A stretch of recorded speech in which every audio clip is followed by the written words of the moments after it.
the President and the team of the MMBA, ladies and gentlemen, good morning to all of you. I think Ms. Janaki here has set the tone by quoting Mahatma Gandhi and the endorsement that he had given to alternate systems of dispute resolution. When Mr. Srinivas Raghavan asked me for a preferred slot in today's symposium, I only requested for a slot in the forenoon, expecting that I might perhaps be able to catch an early flight back. But I think it's most unfair of him to place me after Justice Ram Subramaniam. It's a tall order indeed to rise up to that level of research, clarity in thought and presentation. And I'm banking and hoping that the intellectual aura that he has put us all in now will somehow help to tide me over my session as well. I'm not very sure what the organizers expected of this session when this theme was bandied about and discussed. But I took a cue from the other themes where it was not technical subjects in the sense of discussing the enactments or the provisions. So if you're expecting a discussion on the statutory provisions or on AFCONs or on other landmark case law, then this is not the hall to be in. I'm planning on outlining to the best of what I could gather over the last week or so the history of dispute resolution systems, both internationally and domestically, and so it's going to be a largely academic presentation. Now my presentation will be divided into three parts. The first will be the history of dispute resolution world over. The second will be a brief outline of what dispute resolution has been domestically or in India.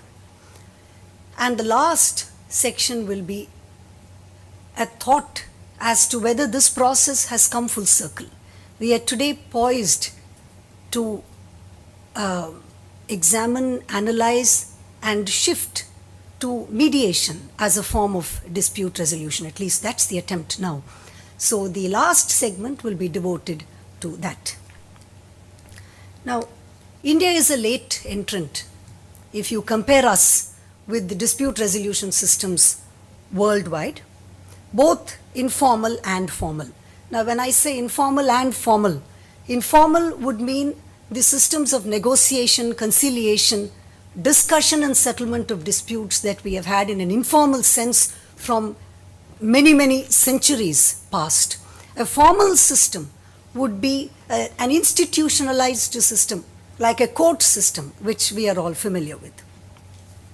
So, while formal courts and institutionalized legal systems could have been said to have commenced in India from perhaps the 1800s with structures that we are familiar with today, such as appellate hierarchies or jury systems to begin with, etc.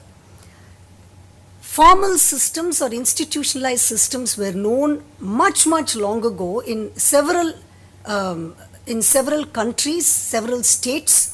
For instance, ancient Greece, even as early as in 400 BC. In fact, one of the articles had made a very exhaustive and interesting study of the institutionalized systems in ancient Greece. And Aristotle is said to have preferred the informal methods of dispute resolution because in Greece they had the jury system, and those juries comprised 500 to 1,000 members. Imagine the confusion. And he's said to have preferred the informal system primarily because imagine bribery for 500 to 1,000 jury members. The scale of bribery was so much that he said, no, this is not a good system at all. I think we should prefer informal systems. Of course, that's not the only reason why he preferred it, but I will later refer to his thoughts on what dispute resolution systems must be. Clearly, corruption had taken very strong roots in Greece even then. Now, There is a very interesting publication that I found which sets out a timeline of ADR, and I would like to share that timeline with you. This is a publication called by Jerome T. Barrett, which is a history of alternate dispute resolution systems worldwide. And it all starts as early as 1800 BC. And he talks about the Mari kingdom in modern Syria, which uses mediation and arbitration in disputes interstate in their business. Then 1400 BC, the ancient Egyptian Amarna system of international relations where they used diplomacy. 1200 to 900 BC, the Phoenicians in the eastern Mediterranean practiced entrepreneurship widely, and they all used negotiation as a method of dispute resolution. Then we are familiar with the settlement of the dispute by King Solomon, where the child was taken to him with two competing mothers, and he says, let's split the child in two and give half of a child to each one of you. And the mother says, no, my child cannot be hurt. So that's perhaps one parable that all of you are familiar with, that is dated to 960 BC. 700 BC, the Rhodian Sea Law codified international rules for determining liability for ship cargo losses and used an informal method of dispute resolution. Now this timeline by this author places the panchayats that we have in India around 500 BC. So you will see that there were dispute resolution systems available far earlier, and the panchayats that we are familiar with as an informal system are placed somewhere in the date line as at 500 BC. 400 BC, Greeks used public arbitrators in city-states, and the awards of those public arbitrators were published in the pillars of their temples. So it was available for public scrutiny, it was available for people to learn from. 300 BC, Aristotle came publicly out in his praise of arbitration over courts. We saw some of the reasons why. 100 BC, Western Zhou dynasty establishes the post of mediator. In fact, Justice Ram Subramaniam referred to one of the dictum or one of those incidents involving the Chinese dynasties. But in 100 BC, they had the post of mediator. How effective it was in ensuring an equitable decision, we are not aware. But mediation was available as a dispute resolution system as early as in 100 BC. In 452 AD, Attila the Hun swept across Europe, destroyed city after city, and Pope Leo the Great, as he was then, successfully negotiated that the city of Ravenna, which was Rome's western capital, must be safe, must not be destroyed by Attila the Hun. This was an informal method by which that dispute was solved. 1000 AD, European law merchants used negotiation in their business dealings. 1263, King Alfonso the Wise of Spain directed the use of binding arbitration with the publication of the Siet Partide. 1400, Venice established the first overseas diplomatic offices. 1632, Irish arbitration law provided for a statutory basis for arbitration, far before any country thought of a statutory basis for arbitration, enshrining it in the law. We will see that the US and India did it only a few centuries later. 1624 to 1664, during the Dutch colonial period, commercial arbitration was in wide use in New York City. 1664 to 1776, in the British colonial period, commercial arbitration continued and flourished. In 1750s, Benjamin Franklin, who was Pennsylvania's Indian commissioner, there is a public report that he has given where he says that I have learnt the art of persuasion, compromise, and consensus building from Native Americans. He has also printed some of their peace documents, how the natives had studied the use of persuasion, particularly persuasion, because we find that in mediation, persuasion is the soul of mediation. So that dates back to the 1750s. 1770, George Washington placed an arbitration clause, interestingly, in his will. He said that if there are any disputes that arise in the sharing of my assets, nobody shall go to court. Imagine, just leaving a thought with you, how nice it would be if all the testamentary disputes that we have now could be solved all by mediation, because there is a clause in the will. I leave it to the lawyers here to ruminate on the possibilities of that. One where I tried to get a copy of the will online, but I was not able to lay hands on it. 1776 to 1785, Ben Franklin, John Adams, and Thomas Jefferson negotiated in Europe on behalf of a weak United States, establishing a diplomatic history for the nation, which was a very nascent young nation at that time.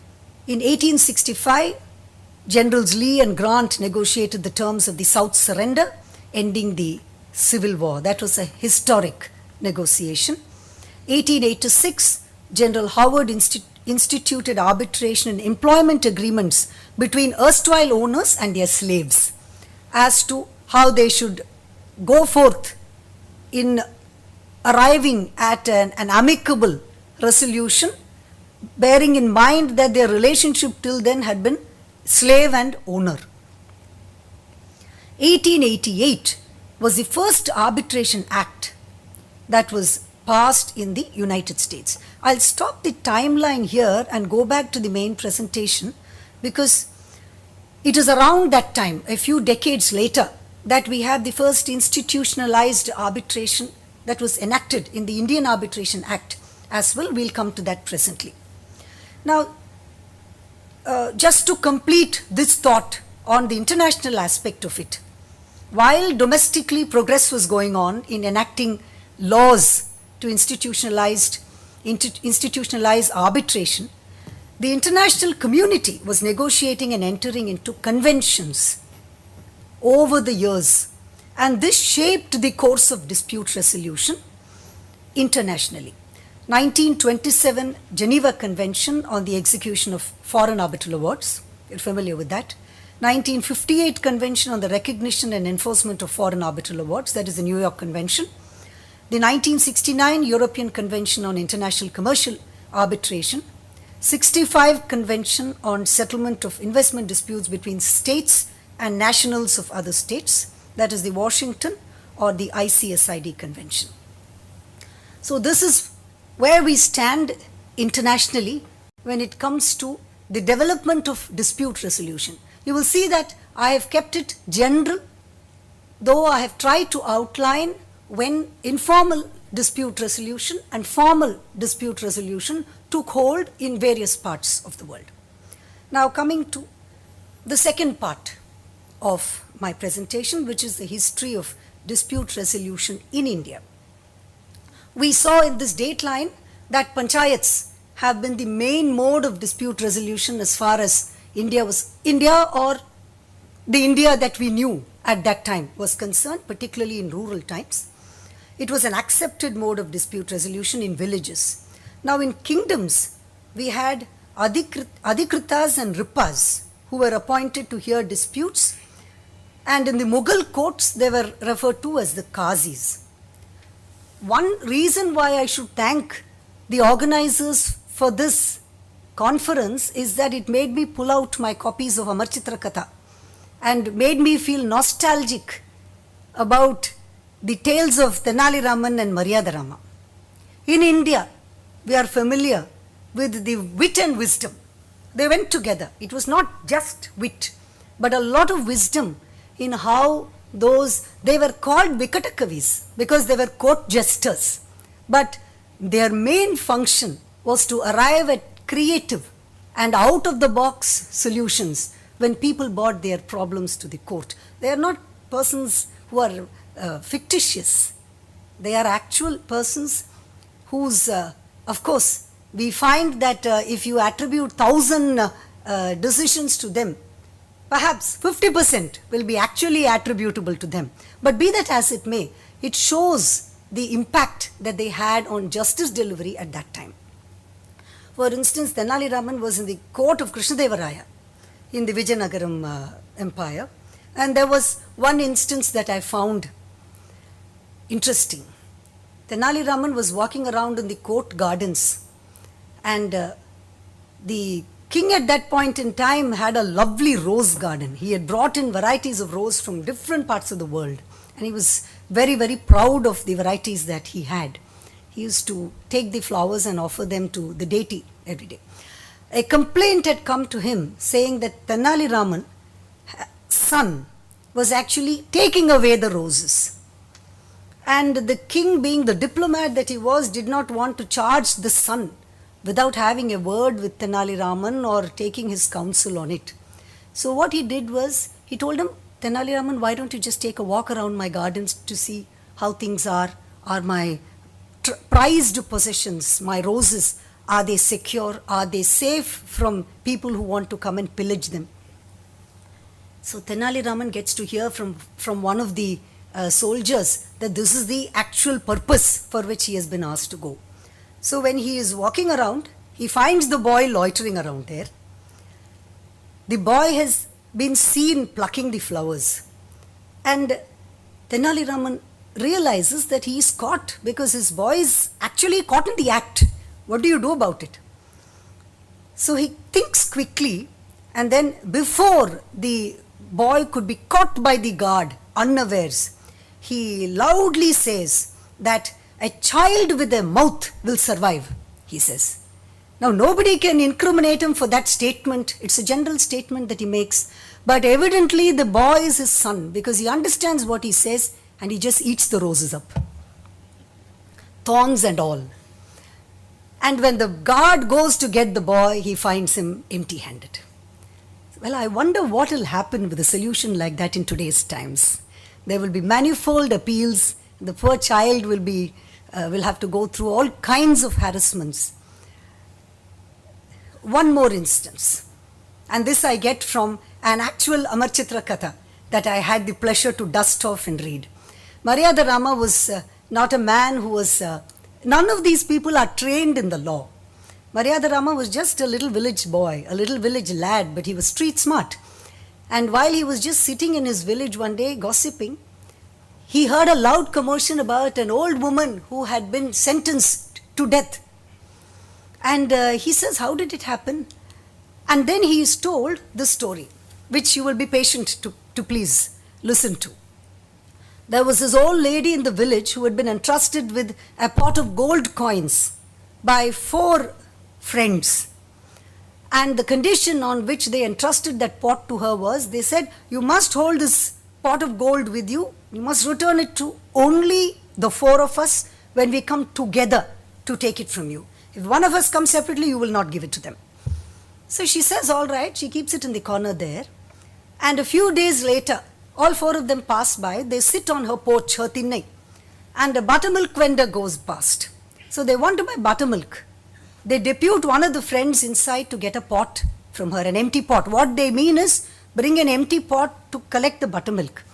And that fellow, taking benefit of it, goes inside and tells her, look, we left a pot with you, please give us that pot.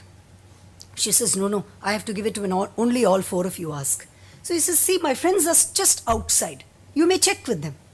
So the unsuspecting lady goes to the window and says, look, your friend is here, he wants the pot. Shall I give it? And she is careless not to mention which pot. The friends are careless not to ask which pot.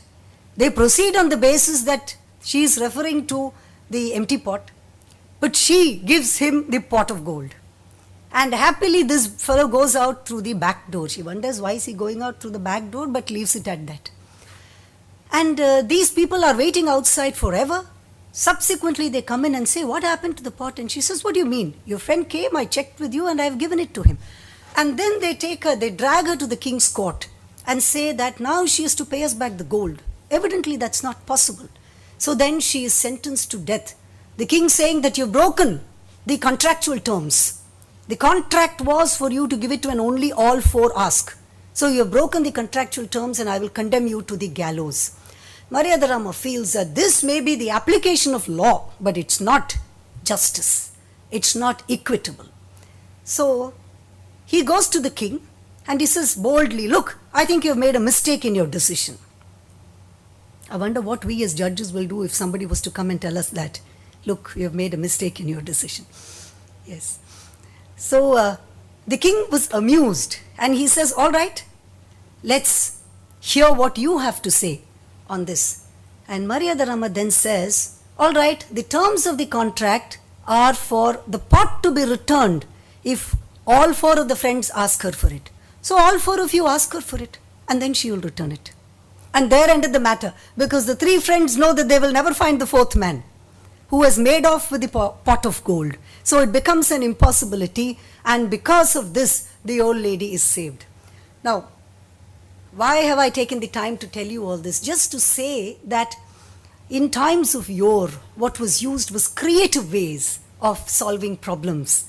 And it is not mere application of law, but application of something more that led to justice dispensation. Now, going forth with my timeline. Come the British, the 1787 regulation empowered courts, functioning then to refer suits to arbitration. Thereafter, we had the Bengal Resolution of 1793, which is Act 16 of 1793, which empowered courts to address arbitration disputes with the consent of parties where the suit value did not exceed 200 rupees.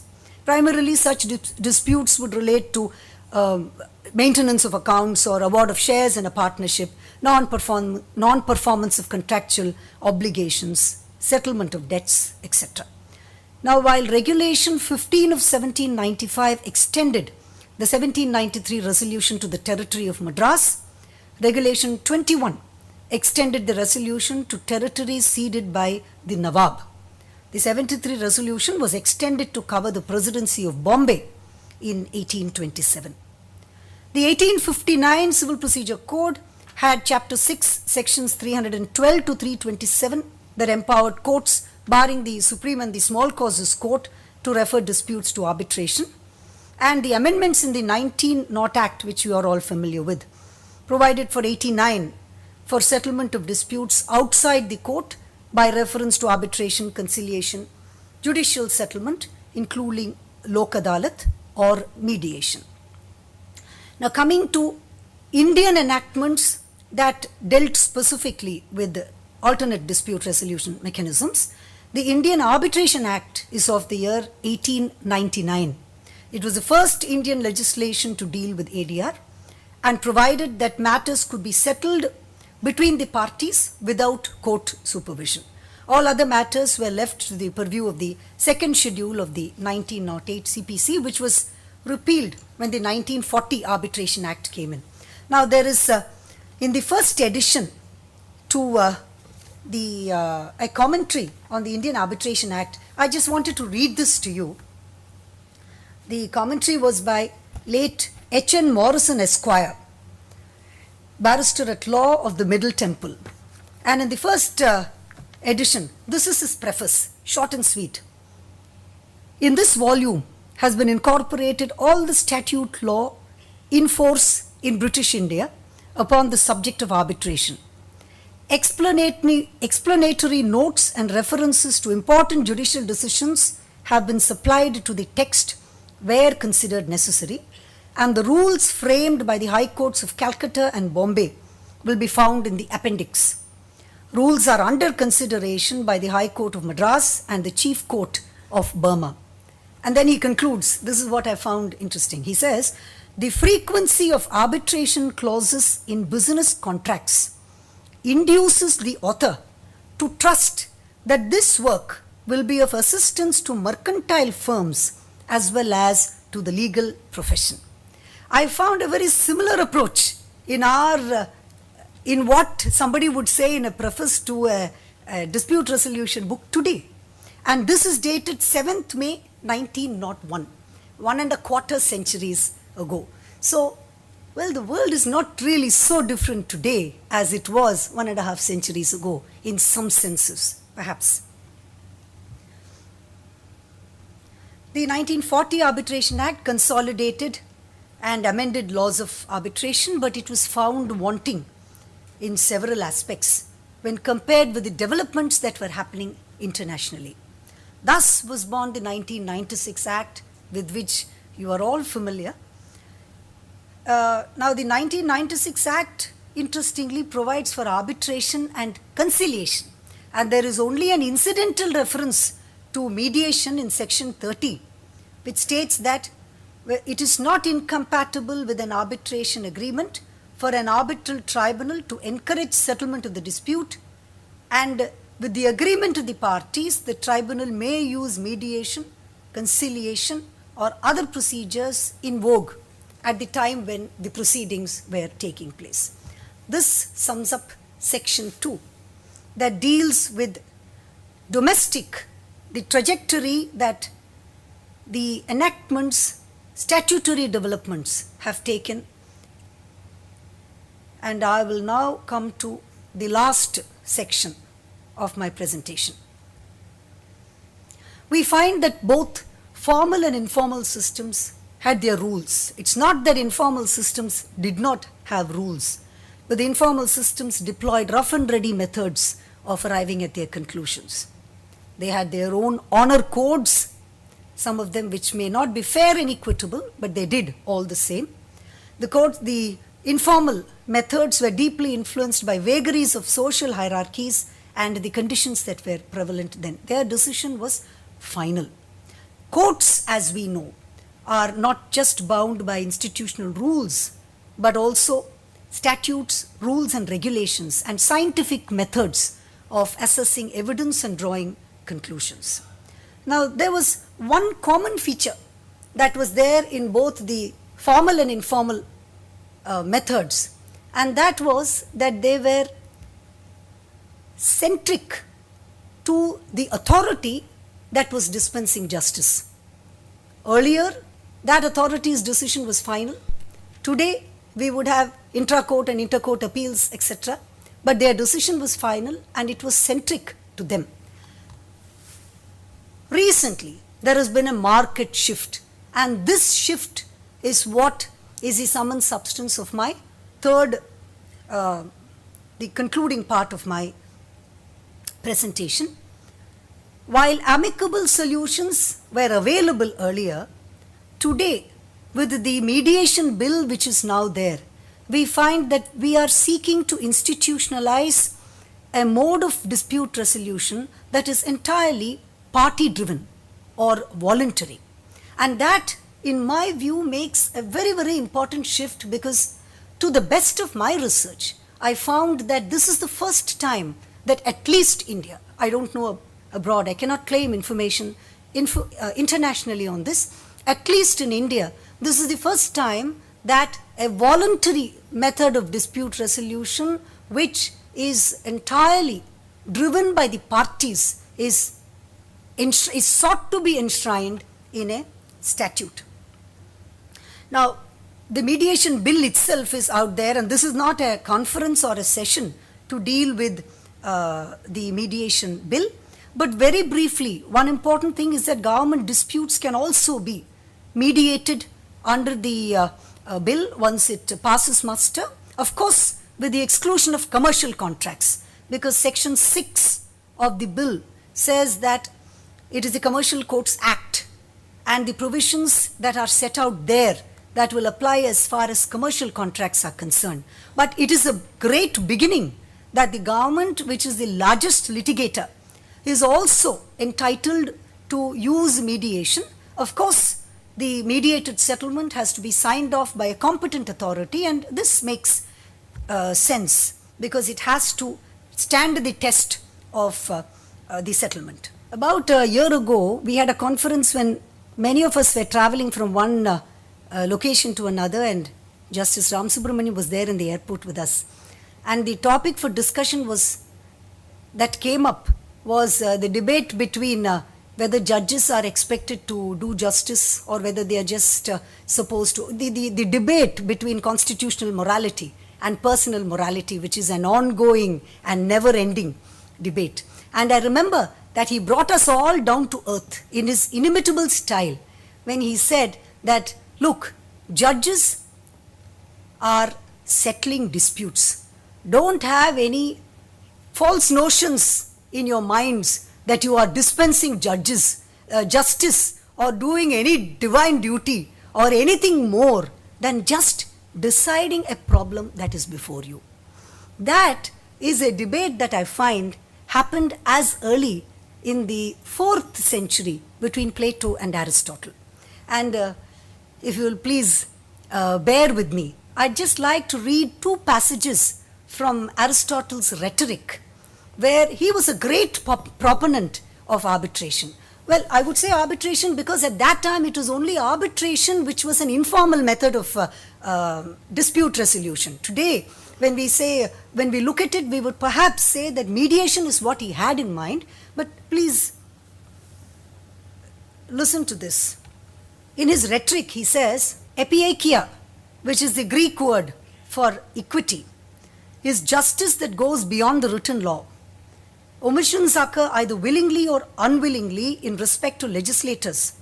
Omissions are unwilling if the legislators have overlooked the omission, but are willing when they cannot distinguish the matter generally, but were compelled to speak as if the things in question were universal, even though they were not, but in fact were true most of the time. And such is the case whether it is not easy to determine a matter on account of an infinite number of cases, such as wounding with an iron instrument. How large and of what kind? There would not be any life left if one should try to count them all. Thus, if a matter cannot be defined more precisely, but there be a need for legislation about it, it is necessary to speak broadly. If a man wearing a ring were to raise his hand or actually strike another, he is liable according to the written law concerning wounding with an iron instrument and has committed an injustice. But he has not committed an injustice according to what is true, and that is equity. I don't know if the audience has put the mic man up to this. Only 2 more paragraphs and then I'll conclude. If equity is what has been said, it is manifest what kinds of things are equitable and what not, and what men are not equitable. And it is equitable to excuse things characteristically human, and to look not to the law but towards the lawgiver, and not to the letter of the law but to the intention of the lawgiver, and not to the action but to the purpose, and not to the part but to the whole, not to how someone is now but to how he was, either always or most of the time, and to remember being treated well rather than badly, and the good received rather than done, and to be patient though being wronged, and to prefer to be judged by reason, that is logos, over deeds, and to prefer to go to arbitration than to court. For the arbitrator sees the equitable, but the citizen juror only the law. And it is because of this that the arbitrator was invented, so that the equitable might prevail. There is a very interesting thesis that is available online that has been submitted by one Andrew Sucre for his JD in the Harvard Law School 2008. And there he sums up the debate between Plato and Aristotle. He says, a very short paragraph, I promise you. In the Rhetoric, Aristotle discusses the concept of equity. Plato had contrasted equity with justice in the laws, arguing that equity, because it is distinct from strict justice, which is good, cannot itself be good. Aristotle explicitly rejects Plato's analysis, claiming that although equity is not identical with strict justice, it is nonetheless a kind of justice. Both equity and legal justice are species of generic justice. What's the relevance of this to my presentation? I find that mediation appeals to a cultured mind, to a mind which rises above the win-all aspect, which is the cornerstone of litigation. Mediation cannot succeed unless one is willing to give as much as one is willing to take. My experience in mediation has not been very what shall I say? It has not been, it has not resulted in a dispute being solved. Do I have another 5 minutes? 5 minutes. The dispute that was referred to me was between the inmates of a senior citizen home and the management of the senior citizen home itself. And they had an entire set of difficulties that they said were not being redressed by the management. Now, when it came to small difficulties such as setting up a community hall or putting up a theatre, making a walking track, making the place secure, all this the management was willing to do.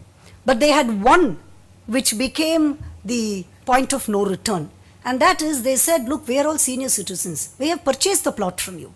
And when we decide at a time when we decide is right, that we don't want these plots, we want you to buy it back from us at the price at which we purchased it from you. And that, the management said, is not possible for commercial reasons. They said, look, while we evidently believe that senior citizens have to be taken care of, we cannot, and they run a whole group of senior citizens home all over the country. So they said, if we do it in one place, we will have to do it in every center of ours, and we will have a glut of property with us, which we cannot monetize in any way, and we'll have to shut shop. So there are many situations where perhaps the mediator was not good enough. I was not able to arrive at a decision which would be a win-win. Now, what is a win-win? A win-win can be something entirely different from what the parties have thought of. Justice Call in a conference on mediation gave us an example of an infringement suit that he was hearing. There was a multinational, a very big jeans apparel manufacturer, and he was threatened by somebody using his trademark. So they filed a suit, and the Justice Call felt that he could mediate it. And the decision that he arrived at was something that both of them were happy with. The resolution was that evidently the company feels that the little fellow is a threat. Otherwise, he would not have filed a suit. So he says, your business model is being run well. You have good labor. Your output is good. The quality of your products is good. Why don't you allow yourself to be bought over by the multinational? With the buying over of the domestic person, the threat of infringement goes. He gets a good price for his business, and the multinational also gets a very good unit. So their productivity also increases. So that's a win-win. And perhaps it is likely that there is a win-win like this available in every dispute that comes.